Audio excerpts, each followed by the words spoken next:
and welcome to TRC Media News with me, Matthew Pearson. And me, Holly Oakes. On today's show, we'll be talking about relation questions 2 and 3. For our music video project, Stooshay Black Heart. Over to Holly with question 2. How effective is the combination of your main product and ancillary texts?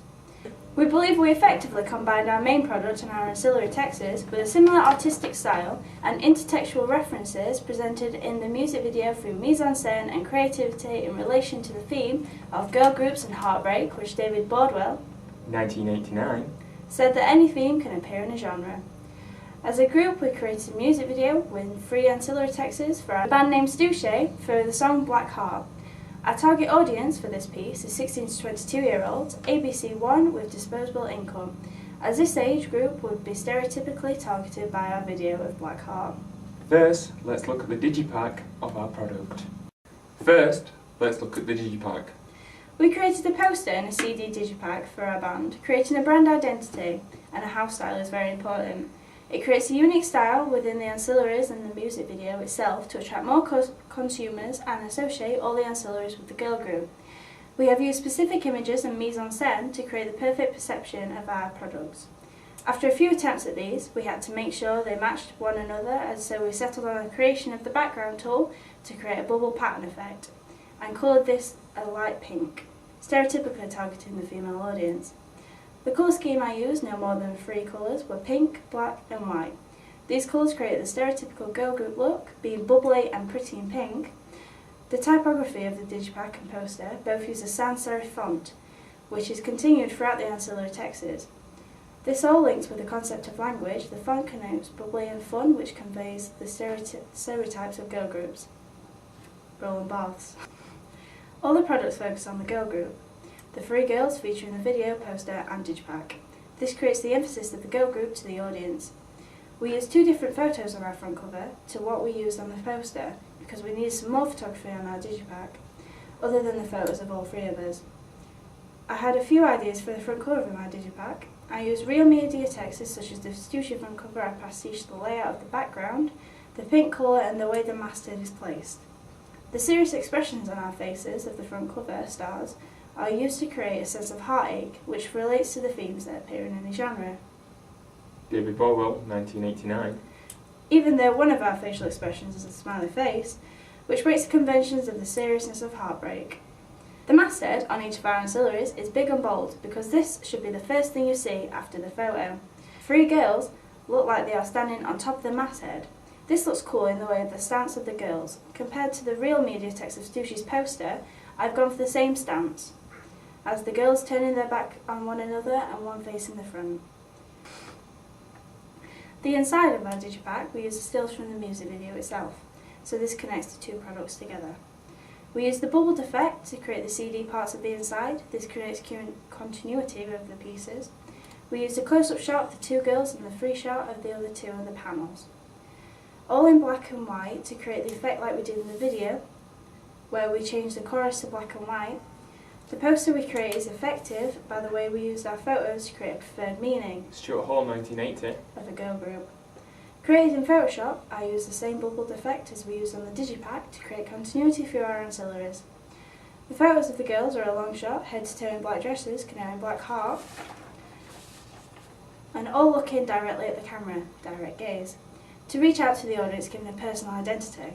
So the audiences can see their style and copy their image, creating an ideal self. Carl Rogers, 1980. I created synergy by placing my digipack on the poster in the bottom right hand corner, creating the link between my 2 products again, advertising my CD to the audience. Both together, the digipack and the poster create an effective combination because of the way they are stylized and as they target the female audience we acquire. Particular music videos have their own iconography, such as a stage performance or narratives for a certain genre. For our genre, we used a real media text to create a representation of a pop group in our video, so we used a purely performance video, which is upbeat, fast-paced and catchy. Voyeurism is used greatly in pop videos featuring girl groups or single female artists in our music video. Laura Mulvey, 1975. Stated that the male gaze appeared in all media products. So in our video we use mise-en-scène to create the male gaze in our performers by using matching fitted dresses, makeup, curled or straight hair to encode a stereotypical girl group. Black Heart creates emotional pleasure Creates emotional pleasure. Rick Altman, 1999. The lyrics can help a personal relationship and a personal identity, making the audience rethink their look and think of their own experiences with relationships. Dennis McCrell, 1972. Because our free pop stars create an ideal self. Rogers, 1980. And lets people create a personal identity matching Stusshy's style of clothing, hair, styles and makeup. One of Andrew Goodwin's 6 music conventions 1992. is that there is a demand from record companies for lots of close-ups of the main artist vocalist in the music videos. But we challenge these codes in our video as we close up on each of the performers equally. The 5th code of the music videos is the star iconography. Because we didn't use props to be known by, such as Michael Jackson's glove, the hair colours of our performance are the iconography of the band: red, blonde and black hair. By using black and white image control on the chorus parts of our video, we are connoting heartache and a retro theme throughout the video. Lip syncing is important, as this makes the product realistic and effective to the audience. Using emphasis on some lyrics which match the visuals are important as the lyrics in the song are strong with us. Syncing is important in the music video, as this makes the product realistic and effective to the audience. Using emphasis on some lyrics which match the visuals are important as some lyrics in the song which are strung with a stronger vocal chords, such as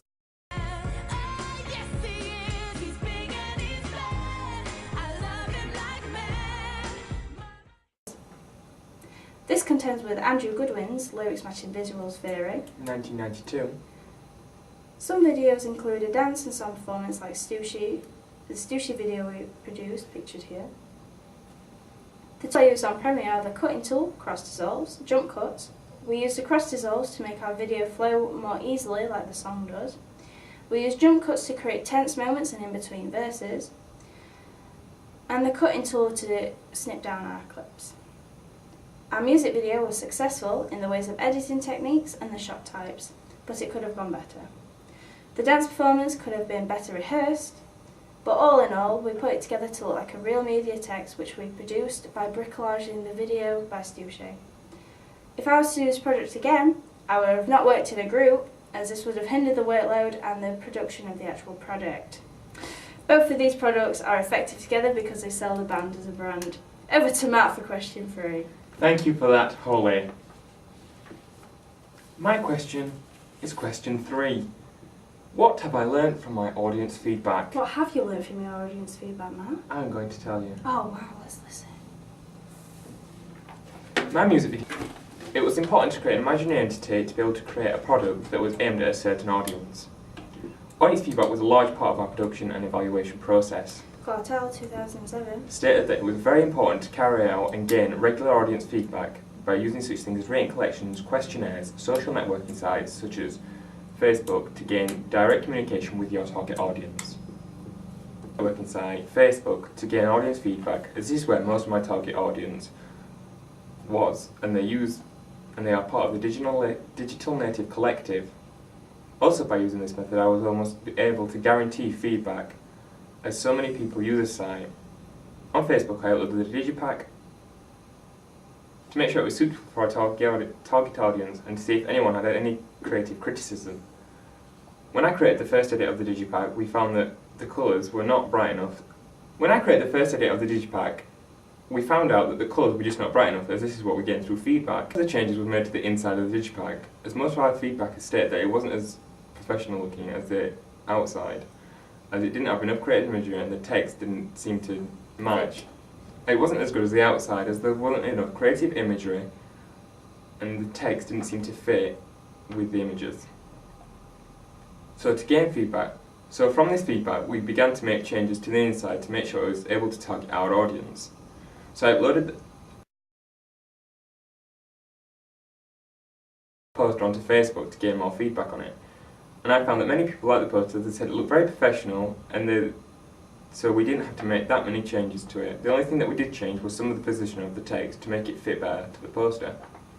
By only using Facebook, I limited myself to the amount of feedback that I could gain. By only using Facebook to gain feedback, I limited myself to the amount of feedback that I could gain through the feedback process. As this feedback process is dependent on people actually being bothered to look and leave comments on our products, I feel the amount of people we did actually have. If I was to do the feedback process again, I would use more methods to gain more feedback by doing such things as creating a focus group, more surveys, and having interviews with people within our target audience. And not working. When making the music video, I uploaded rushes and little snippets to YouTube. This meant that I could share it and anyone could access it. Also, by using YouTube, I linked it to my Facebook account, and therefore asked the same group of people that left feedback on our ancillary products to leave feedback on this. From the feedback of the little bits of the music video, I was able to target an audience. Feedback from the rushes that I gained, I was able to see what the target audience thought and what they wanted to see. This was helpful when creating and filming more of our music video, as we could see if we were going down the right direction. Some of our feedback we could not act upon, as one of the comments that was made about the clothing that our actors were wearing, such as one of the straps hanging out. The reason why we couldn't act on this is because we couldn't film the scenes again. Also, one person said at some point that at some point she couldn't tell that our actors were singing. When the music video, when the singers were singing the higher notes, the actors looked like they were just saying them. We reshot some footage and got the actors to put more emphasis on their facial expressions, and not to make it more believable. I learned that I need to make sure that the costumes need to be checked more and the actors need to be more over-exaggerated. From my music video feedback, I found that the actors fitted the song well, as they looked like they would sing that type of song, and they looked part of the pop genre due to the outfits that they were wearing. Also, it helped communicate to our audience that they could.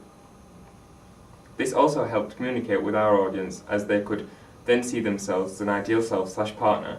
Carl Rogers, 1980. As they're stereotypically good-looking, and this was also meant that we could target a male audience due to the male gaze. Laura Mulvey, 1975. If I was to do this again, I would create a focus group and have interviews, so then I would guarantee detailed feedback, as I would be sat down with a one-on-one person and asking them a set amount of questions, and they would have nothing else to do but answer them. Right. Thank you for tuning in. In other related news, I'm having chips for my tea. and my car is stuck in a tree. Thank you, good night.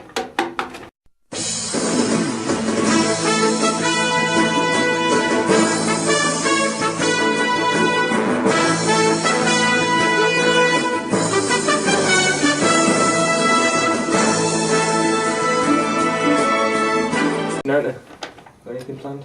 Gonna go sit alone and eat ice cream. Sounds like a plan. Good luck with that. Thanks.